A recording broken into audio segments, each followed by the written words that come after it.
నమస్తే Nulla ఇయాల్టి once more ముచ్చట్లు పట్టుకొని నేను వచ్చేసిన ఇంకెందుకు ఆలస్యం ముచ్చట్లు చూసే ముందు హెడ్లైన్స్ చూద్దాం. పట్టభద్రులు ఆలోచించమంటున్న కేటీఆర్ సారు చదువుకున్న అన్నలు ఎటేస్తారో ఓటు. కేదార్నాథ్ లో అదుపు తప్పిన మీది మోటార్ పైలట్ అన్న తెలివి తప్పింది పెద్ద ప్రమాదం. కాంగ్రెస్ పై మండిపడ్డ జగదీష్ సారు రాష్ట్రం ఆగం చేసిందని ఫైరు. ఘనంగా ట్రాన్స్జెండర్ల వేడుక చూస్తానికి భలే ఉందంట కన్నుల పండగ. జోర్దార్ వార్తతో తమ్ముడు నిజంగానే వర్షాకాలం అంటే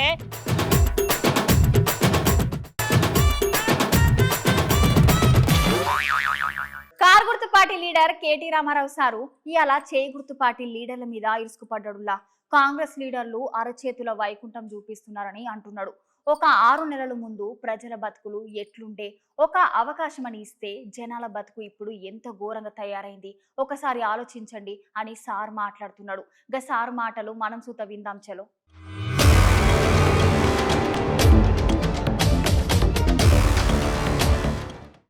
అవునులా ఇవాళ కేటీఆర్ సారు మాట్లాడుకుంటా చేయి గుర్తు సర్కారు హామీలన్నీ పక్కా ఫ్రాడ్ హామీలని సార్ అన్నాడు. ఎలక్షన్స్ కి ముందు అధికారం కోసం ఎలక్షన్స్ కి ఒక మాట ఇప్పుడు ఒక మాట మార్చి జనాల బతుకుని ఆగం చేస్తున్నారని సార్ అంటున్నాడులా. ఈ ఎన్నికతో ఈ ఒక్క ఎమ్మెల్సీ ఉప ఎన్నికతోని ప్రభుత్వం ఏం కింద మీద కాదు, ప్రభుత్వం ఏం పడిపోదు. ఈ ఉప ఎన్నికల్లో మీరు కాంగ్రెస్ పార్టీ కోటేయకపోతే ప్రభుత్వానికి వచ్చిన నష్టం ఏమీ లేదు. ప్రభుత్వం ఉంటుంది, ఎందుకంటే ఎమ్మెల్యేలు అట్లే ఉన్నారు 64 మంది, ప్రభుత్వం ఉంటుంది. కానీ మోసం చేసినందుకు, రైతులను మోసం చేసినందుకు, రైతులను దగా చేసినందుకు నేను ఇంకొక మాట కూడా అడుగుతున్నా. కేసీఆర్ ఉన్నప్పుడు ఎట్లుండే కరెంటు, ఇవాళ ఎట్లున్నది ఒక్కసారి మీరు ఆలోచించండి. నగరేకల్లో ఇప్పుడు ఇంకా కూడా ఎండాకాలంలో ఉన్నాం మనం. ఇలా మే 24 కరెంటు నిజంగా చెప్పండి, కేసీఆర్ ఉన్నప్పుడే బాగుండే అనేటోళ్ళు చేయలేవండి. మోమాట పడకండి, సిగ్గుపడకండి. నేను అడిగినా అని చెప్పి బలవంతం కూడా ఏం లేదు. కేసీఆర్ ఉన్నప్పుడు బాగుండే అనేటోళ్ళు చేయలేవండి. మీకే కనబడుతుంది, దాదాపు 75-80% మంది కేసీఆర్ ఉన్నప్పుడే కరెంటు బాగుండే అనే పరిస్థితి. మనం ఏదో దానికి ఆశపడి ఇంకేదో వస్తుందని ఆశపడి ఓటేస్తే ఉన్నదే పోయింది, ఉన్న కరెంటు పోయింది. రైతు భరోసా అన్నాడు, 10,000 కాదు 15,000 ఇస్తా అన్నాడు. అసలు రైతు బంధు చక్కగా ఇచ్చిండా, టైంకి ఇచ్చిండా? నగరికల్లా పడ్డదా? ఎప్పుడన్నా కేసీఆర్ ఉన్నప్పుడేమో నాట్లప్పుడు వేస్తుండే రైతు బంధు. నాటేసుకునేటప్పుడు కేసీఆర్ గారు రైతు బంధు వేసేది. రేవంత్ రెడ్డి కొత్త పాలసీ తీసుకున్నాడు, నాట్లు వేసేటప్పుడు అవసరం లేదంట రైతు బంధు, ఓట్లు వేసేటప్పుడు అవసరంగా ఉంటాం. మనం ఆ క్యామమల్లేషన్ ఎలక్షన్ లో ఓట్లప్పుడు గప్పుడు ఇచ్చిండు. ఎందుకంటున్నా అంటే మనం పిచ్చోళ్ళు అనుకుంటున్నాడు ఆయన. పాత రైతు బందే ఇచ్చి, కేసీఆర్ ఇచ్చిన రైతు బందే ఇచ్చి రైతు భరోసా నేను బిల్డప్ ఇచ్చినా ఇళ్ళకే మెరక మళ్ళా నాకే గుద్దుతారు. మొన్న 67,000 ఓట్లతో గెలిచినాం నగరేకల్లా, రేపు మళ్ళా గెలుస్తాం, ఎందుకు గెలవము అనే ధీమా. మా ఆడబిడ్డలు ఇక్కడ ఉన్నారు, మీకు ఎన్ని చెప్పిండమ్మా? నెలకు 2,500, 18 ఏళ్ళు నిండిన ఆడబిడ్డలందరికీ నెలకు 2,500. కేసీఆర్ పెళ్లి చేసుకుంటే ₹1,00,000 ఇస్తున్నాడు, నేను తులం బంగారం ఇస్తా. ముసలోళ్లకు కేసీఆర్ ఇంట్లో ముసలమ్మకో ముసలయ్యకో ఇస్తున్నాడు, నేను ఇద్దరికి ఇస్తా, ఇద్దరికి చెరి 4,000 ఇస్తా. ఇన్ని కథలు చెప్తే పాపం మా ఆడబిడ్డలు కూడా వాళ్ళు కూడా మోసపోయి వాళ్ళు కూడా ఓట్లేసిండు. ఫ్రీ బస్సు, బంగారం అన్ని చెప్తే బుద్ధిలు. ఒక్కలకన్నా వచ్చిందా 2,500 నగరేకల్లో? ఒక్కలకు. కానీ సిగ్గు లేకుండా ఎట్లా అబద్ధాలు చెప్తారంటే, ఆదిలాబాద్కు రాహుల్ గాంధీ వచ్చిండు మొన్న పార్లమెంట్ ఎన్నికల్లో. ఆయన చెప్తున్నాడు అక్కడ ఓపెన్ గా మా బహిరంగ సభల, మేము నెలకు 2,500 పథకం స్టార్ట్ చేసినాం, పడుతూనే ఉన్నాయి అకౌంట్లల్లా, మొత్తం ఎక్కడికక్కడ పోతూనే ఉన్నాయని చెప్తున్నాడు. మీకు ఒక సామెత యాదుకుందా ఉల్లా? దొరలు దోచలేరు, దొంగలు ఎత్తుకపోలేరు అనే సామెత చిన్నప్పుడు మనం పుస్తకాలలో చదువుకున్నాం కదనుల్లా. మనిషికి జ్ఞానం కన్నా విలువైనది ఏముండదు కదా. అట్లాంటి జ్ఞానాన్ని దొరలు దోచుకపోలేరు, దొంగలు కూడా ఎత్తుకపోలేరు. గట్లనే టాలెంట్ అనేది ఎవరికి సొత్తు కాదన్న దానికి ఈ తమ్ముడు బరాబర్ సరిపోతాడు అనిపిస్తుంది. గా తమ్ముడిని ఒకసారి మీకు చూపిద్దామని తీసుకొచ్చిన చూడుండ్రి.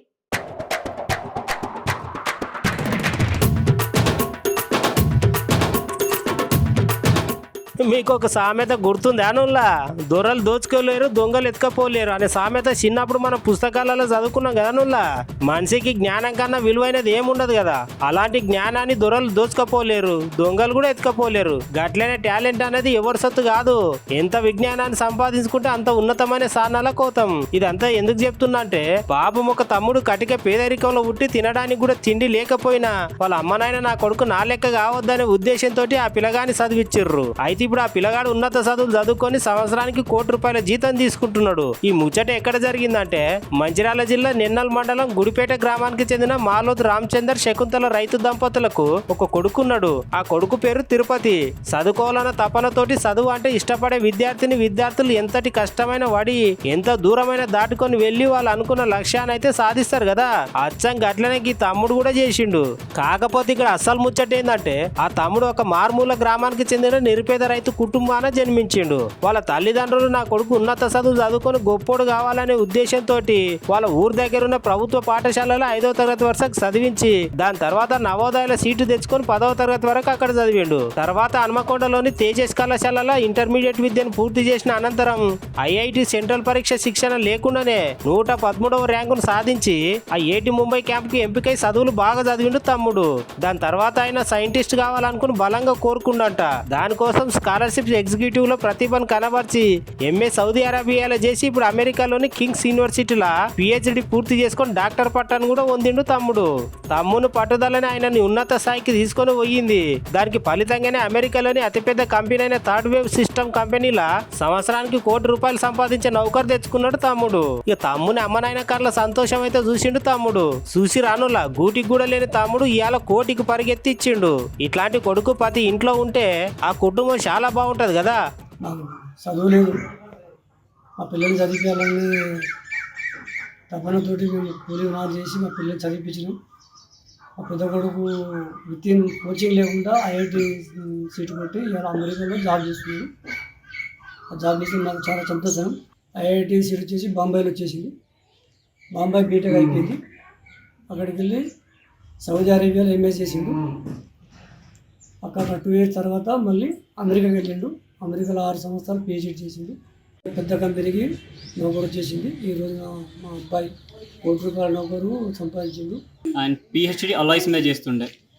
ఇప్పుడు పిహెచ్డి అనంతరం అన్నయ్యకు డాక్టరేట్ ఉండింది. డాక్టరేట్ అనంతరం అన్నయ్యకు 1 crore ప్యాకేజ్తో థర్డ్ వేవ్ సిస్టంలో లైక్ రీసెర్చ్ మేనేజర్గా జాబ్ వచ్చింది. సో మేము ఎప్పుడు అనుకోలేదు అన్నయ్యకి ఇంత లైక్ 1 crore ప్యాకేజ్ వస్తుంది అని. ఎందుకంటే మేము చాలా పూర్ బ్యాక్గ్రౌండ్ వచ్చిన వాళ్ళం. పేరెంట్స్ ఎప్పుడు లైక్ చాలా కష్టపడి మమ్మల్ని పెంచేటప్పుడు. చాలా తక్కువ ల్యాండ్ ఉండేది. లైక్ కంప్లీట్లీ మేము వ్యవసాయం మీద, తర్వాత లైక్ స్మాల్ ఫార్మింగ్ లైక్ అంటే small business like hen business అయినా టైలరింగ్ బిజినెస్ అయినా ఇవి చేస్తూ ఉంటే డాడీ ఇప్పుడు. సో మమ్మల్ని ఎప్పుడు మాకేం కష్టం రాకుండా పెంచిండు. సో ఇవంతటికి ఈరోజు చూస్తుంటే చాలా హ్యాపీగా ఉంది అన్నయ్యకి ఆ ప్యాకేజ్. అండ్ నాకు అన్నయ్య ఇప్పుడు నాకు కెరీర్లో హెల్ప్ చేస్తూ ఉండేవాడు, ఎలా చదవాలి ఏం చేయాలని. నాకు ఐఐటి బాంబే ఏరోస్పేస్ ఇంజనీరింగ్లో సీట్ లభించింది. అక్కడ సీట్ లభించడం నాకు నేను చాలా అదృష్టంగా భావిస్తాను అండ్ గర్వంగా కూడా ఫీల్ అవుతాను. ఎందుకంటే అక్కడే నాకు రీసెర్చ్ మీద ఇంట్రెస్ట్ అనేది ఏర్పడింది. సో నా 3rd yearలో నాకు సౌదీ అరేబియాలోని King Abdullah University of Science and టెక్నాలజీలో ఇంటర్న్షిప్ చేయడానికి అవకాశం లభించింది. అక్కడ నాకు రీసెర్చ్ నచ్చడం వల్ల నేను మాస్టర్స్ మెకానికల్ ఇంజనీరింగ్లో చేయడానికి మళ్ళీ అక్కడే బ్యాక్ వెళ్ళాను.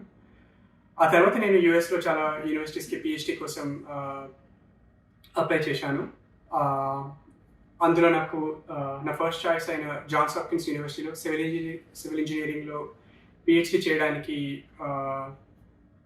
అవకాశం లభించింది.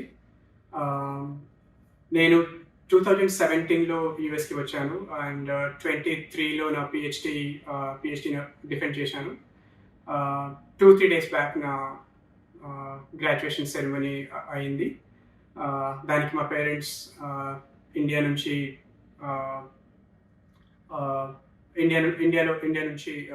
లైవ్లో చూడడం నాకు చాలా ఆనందంగా. ఇయాల హస్తంపాటి మహిళా మంత్రి సీతక్క మేడం ములుగు జిల్లా వెంకటాపూర్ నాచారమ్మ గుడికి పోయిందుల్లా పోయి దేవతకు మొక్కులు చెల్లించి సర్కార్కి చెప్పి గుడికి కావాల్సిన నిధులు కేటాయిస్తానని చెప్పిందట. ఇంకా మేడం ఏం మాట్లాడిందో పాలి చూసొద్దాం చలో.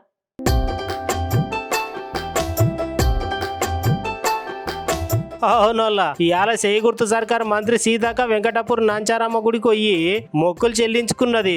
అటెంకల మంత్రి మేడం మాట్లాడుకుంటా మన సాంప్రదాయాలు కట్టుబొట్టు అన్ని మన పూర్వీకులు తాతల నుండి వచ్చినాయి, ఇచ్చిన ఆచార సాంప్రదాయాలను మనమే కాపాడుకోవాలని మేడం చెప్పింది. అంతేకాదోళ్ళ అమ్మవారి దీవెనలతోటి ప్రతి ఒక్కరు సుఖ సంతోషాలతోటి ఉండాలని రాష్ట్ర సర్కార్ తరపున గుడి అభివృద్ధికి కృషి చేస్తానని మేడం హామీ ఇచ్చింది.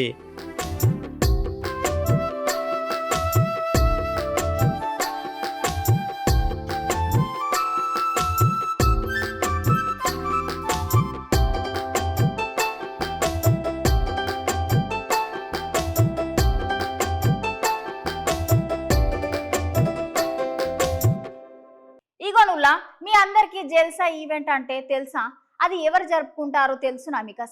అసలు గా ఈవెంట్ ఎవరెవరు జరుపుకుంటారు, ఎవరితో జరుపుకుంటారో మీకు తెలుసా?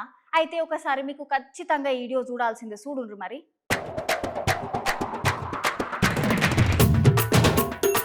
మనం కొత్త ఇండ్లు కట్టుకున్నప్పుడు లేకపోతే పెద్ద పెద్ద పెళ్లిళ్ళు వేడుకలు చేసుకున్నప్పుడు మనలో ఒకళ్ళు వచ్చి ఆశీర్వదిస్తారు కదా. వాళ్ళు ఎవరు గదేగా అర్ధనారీశ్వర్ల రూపంలో ఉన్న ట్రాన్స్జెండర్లే కదా. వాళ్ళని కొంతమంది అయితే భగవంతుని స్వరూపం లాగానే కొలిచి వాళ్ళ ఆశీర్వాదం తీసుకుంటారు. ఎందుకంటే సగం శివుడు సగం పార్వతి స్వరూపులు కనుకనే వాళ్ళు దీవిస్తే అంత శుభమే జరుగుతుందని అందరి నమ్మకం. అయితే ముచ్చట ఏంటంటే మన తెలంగాణ రాష్ట్రంలో పెద్దపల్లి జిల్లాలో ట్రాన్స్జెండర్స్ అందరు కలిసి ఒక జల్సా పార్టీ ఈవెంట్ ను సంబరంగా జరుపుకున్నారు. అరే జల్సా పార్టీ ఈవెంటా? నేను ఎప్పుడు వినలే ఈ పేరు అని మీరు అందరు అనుకోవచ్చు. కానీ ఇది మీరు అందరు అనుకున్న జల్సా పార్టీ కాదోళ్ళు.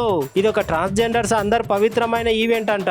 అయితే ఈ ఈవెంట్ లో ట్రాన్స్జెండర్ గా మార్పు చెందిన వ్యక్తి ఎవరైతే ఉంటారో ఆ వ్యక్తికి 41 రోజుల తర్వాత ఆడవాళ్ళకు సారీ ఫంక్షన్ ఏ విధంగా చేస్తారో సేమ్ టు సేమ్ గట్లనే ఈ ట్రాన్స్జెండర్స్ ని కూడా గట్లనే ముస్తాబ్ చేసి వివిధ ప్రాంతాల నుంచి ట్రాన్స్జెండర్స్ అందరు వచ్చి ఆ ట్రాన్స్జెండర్ గా మారిన వ్యక్తిని ఆశీర్వదించి వాళ్ళు చేసుకున్న ఈవెంట్ లో విందు వినోదులో పాల్గొని అచ్చట ముచ్చటలాడి చాలా వైభవంగా సంతోషంగా జరుపుకున్న పండుగనే జల్సా ఈవెంట్ అంట.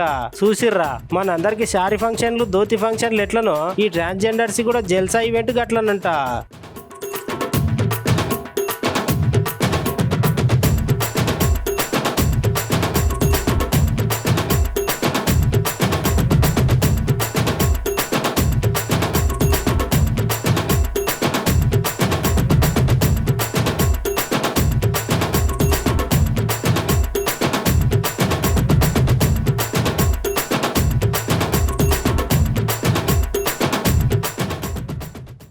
ఇవాళ నకరేకల్లా జరిగిన కారు గుర్తు మీటింగ్ లో జగదీష్ సారు రేవంతం సార్ని అలాగే చేయి గుర్తు లీడర్ని పొట్టుగా తిట్టిండుల్లా. అగో మీరే చూడుండ్రి, ఒక 5 నెలలనే రాష్ట్రాన్ని మొత్తం ఆగం చేసిండ్రు అని మాట్లాడుతున్నాడు. ఇచ్చిన హామీలని గంగల కలిపినరు అని అంటున్నాడు. చూడుండ్రి.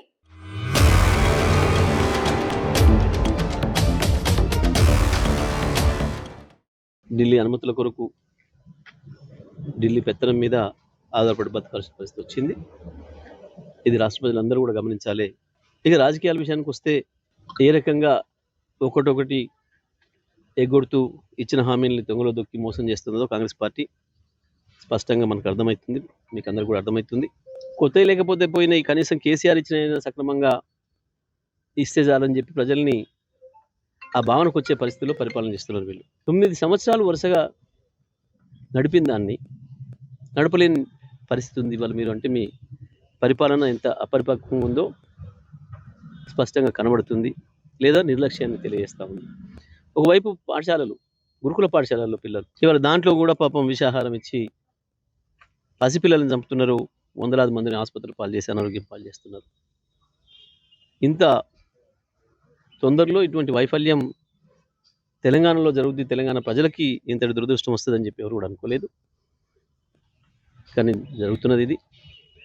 వీళ్ళు పరిపాలనను వదిలిపెట్టి పార్టీల మార్పులు, రాజకీయాలు, కేసులు, పోలీసులను వాడుకొని గెలవాలి, బీఆర్ఎస్ పార్టీ నాయకులపైన కార్యకర్తలపైన భౌతిక దాడులు చేయాలి, చివరికి హత్యలు చేయాల్సిన స్థితికి వచ్చింది. హత్యలు చేసి భయపెట్టించి నడుపుకుందాం ప్రభుత్వం అన్న స్థితికి వచ్చింది కాంగ్రెస్ పార్టీ దిగజారి. మనిషి పెరగంగానే కాదుల్లా ఎవరితో దోస్తాన చెయ్యాలి, ఎవరితో చెయ్యొద్దు అని కొంచెం అన్న బుద్ధి జ్ఞానం ఉండాలి కదా. పాపం గది తెలియక ఒక పిల్లగాడు గట్ల కొంతమంది అడ్డమైన పోరగాళ్లతో దోస్తాన చేస్తే ఆఖరికి ఆ పొలగాన్ని పాణమే పోయింది. పాపం ఎంత అన్యాయముల్లా.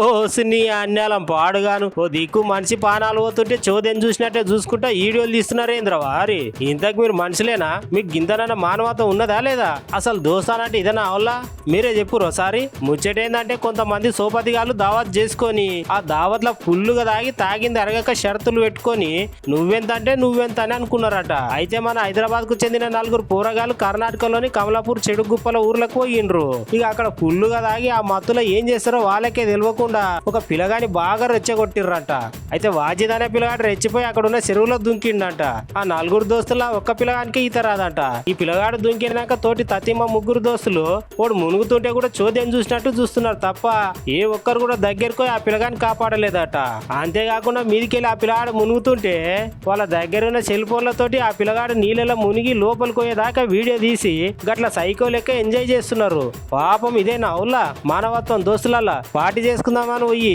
పొల్లగాన్ని రెచ్చగొట్టి ఆ చెరువులో దుంకేటట్టు చేసి ఈత రాదని తెలిసినా కూడా కాపాడకుండా దాని సెల్ ఫోన్ తోటి రికార్డు చేసిర్రు ఇంత దారుణమా అని అందరన్న పట్టిర్రు మీరు కూడా జాగ్రత్తనులా అధిక దోస్తానం పానానికి ముప్పు అన్నట్టు దోస్తానం చేసే కాడికి దోస్తానం చేయాలి కానీ మితిమీరిన దోస్తానం అయితే చెయ్యకూర్రి तीरने आया तो जाने तो नको जा देख यहाँ से कूद 1 2 3 गोमा उन लोग आए देख वहाँ जा देख दाजू बुला रहा देखो घास के देख जा अरे बुल्ले मिल गया है अरे दाजू पकड़ इसको दाजू पकड़ इसको गोमा पकड़ो इसको गोमा आओ जल्दी आओ गोमा गोमा आओ जी भाला पकड़ो इसके आओ जी बुल्ले का कब्जा दे अंदर मर गए बाद जा देगा अरे भाई उन्हें बीले के जी जाओ गोमा अंदर ढक लो उसको इधर मर जाता जी उन्हें मर गया उन्हें बहन की छू तुमला जान ले लिए उसकी तुमला नहीं बचा सके उसको पानी में लेके कूद गए यहीं से रहे उन्हें निकाल तेरे सामने है यहाँ है रे निकाल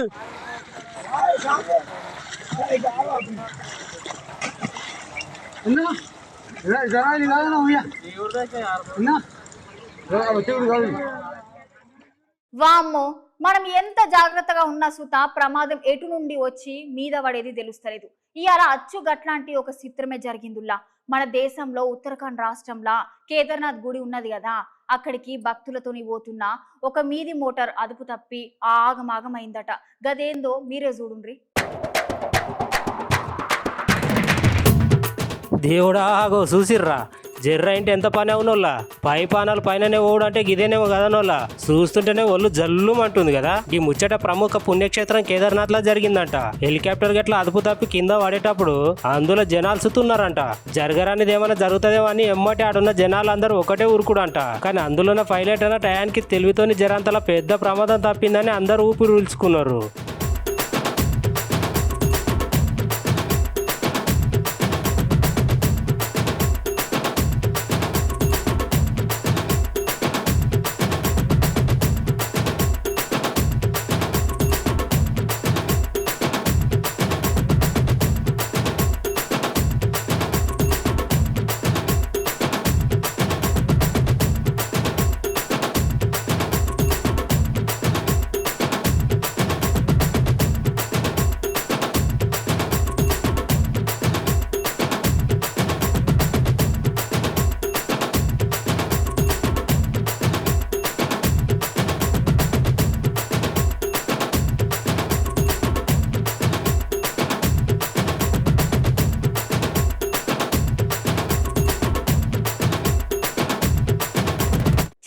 మా తమ్ముడేదో మంచి గమ్మత్ ముచ్చట పట్టుకొని వచ్చిందట ఓసారి చూద్దాం అగ ముచ్చటేందో ఓ తమ్మి షురూ చేయరా ఇగో ఏ కాలం వచ్చినా తట్టుకుంటారు కానీ మనుషులు ఈ వానకాలం అత్తనైతే అస్సలకే తట్టుకోరు ఇక మొన్నటికి మొన్న ఎండలు అయితే పొట్టు కొట్టినాయి కదా ఇక గియ్యాల కూడా పొట్టు కొట్టాను అనుకో మొన్న 4-5 రోజుల కిందట ఈ భాగ్యనగరంలో అయితే వర్షం పడ్డది కదా ఒక 2-3 డల్లులు పడి ఆపింది ఆ 2-3 డల్లులకే ఈ భాగ్యనగరంలో కొన్ని ప్రదేశాలు ఉంటాయి కదా ఇక చిన్న ప్రదేశాలలో పెద్ద ప్రదేశాలలో ఇగో ఇంత వంటి మోకాళ్ళ వంటి నీళ్లు మోచేతుల వంటి నీళ్ళు అయితే వచ్చినాయి కదా ఇక ఈ చిన్న వర్షానికే ఇంత కష్టాలు పడతారు.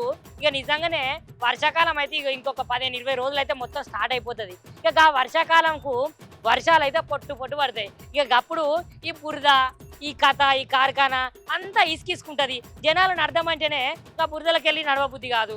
అదే పిల్లగాళ్ళని అయితే పల్లెకు పోవాలంటే చెప్పులు వేసుకొని సిట్ట నడుచుకుంటూ పోతుంటే వెనక కొంకుల పంటి మొత్తం బట్టల మీద పడుతుంది. ఇక గిట్లుంటది ఈ వర్షాకాలంతో. అయితే ఈ మన హైదరాబాద్లో నాగోల్ ఉన్నది కదా, ఇంకా నాగోల్ దగ్గర ఆనంద్ నగర్ అనే కాలనీలా ఏమైందట అంటే వర్షం పడుడుతోటే ఎప్పుడైనా కూడా బురద ఉంటుందట. అయితే ఈ బురద నుంచి మేము తట్టుకోము అని చెప్పేసి ఒక అక్క మొత్తం ధర్నా చేసినట్టే చేసి అక్కడ ఉన్న మడుగుంటుంది కదా బురద, ఇక ఆ బురద నీళ్ళనే మొత్తం కూర్చున్నది. ఇక కూర్చొని మాకు న్యాయం చేస్తారా చేయరా, ఈ గుంటలన్నింటినీ గుడపరా. ఇక వర్షాకాలం వచ్చిందంటే ఈ గుంటలు ఎక్కడి గుంటలు అక్కడనే ఉంటాయి. ఇక నీళ్ళు అయితే మోకాళ్ళ బంటి నీళ్ళు వస్తాయి. మేము ఎట్లా పోవాలి, మేము ఎట్లా తిరగాలని ఆ అక్కనైతే ధర్నా లెక్కనే చేసింది అనుకోరా అదుర్రి.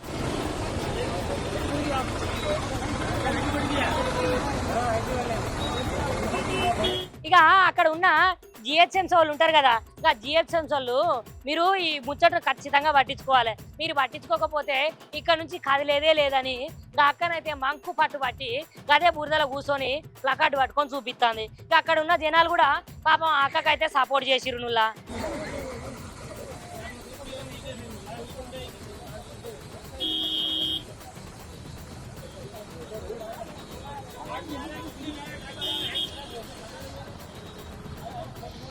ఇగో ఏ ముచ్చటగా ఆ ముచ్చట మాట్లాడుకుంటే నిజంగానే వర్షాకాలం అంటే చాలా ఇసుకుతోటి కూడుకున్న పని.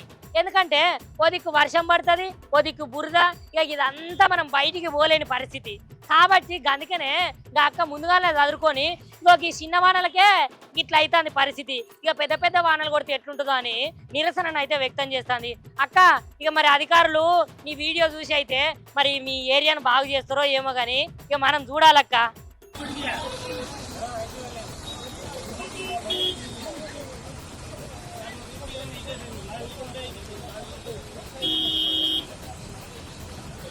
అయితే ఇక ప్రాంతము జిహెచ్ఎంసీ పరిధి కింద ఎక్కడికైతే వస్తుందో వాళ్ళు ఖచ్చితంగా చర్యలు తీసుకొని ఈసారి ఇట్లాంటి అవకతవకలు జరగకుండా ఇట్లాంటి బురద ఎక్కువ ఉన్న ప్రాంతాలల్లో రోడ్లను అన్నిటినీ మరమ్మతులు చేసి ఇంకా గుంతలను అయితే గూడుపాలని పాపం ఆ మహిళ అక్కడనే కూర్చొని ధర్నా చేస్తుంది. ఇక ఆ మహిళకు అక్కడ చుట్టుపక్కల ఉన్న వాళ్ళందరూ సపోర్ట్ చేసుకుంటా నిజంగానే మాకు చాలా ఇబ్బందులు అవుతున్నాయి, ఖచ్చితంగా ప్రభుత్వం ఇవి పట్టించుకోవాలి, జిహెచ్ఎంసీ పరిధిలో వాళ్ళు కూడా పట్టించుకొని మాకు అంతా న్యాయం చేయాలని అనబట్టిరుల్లా.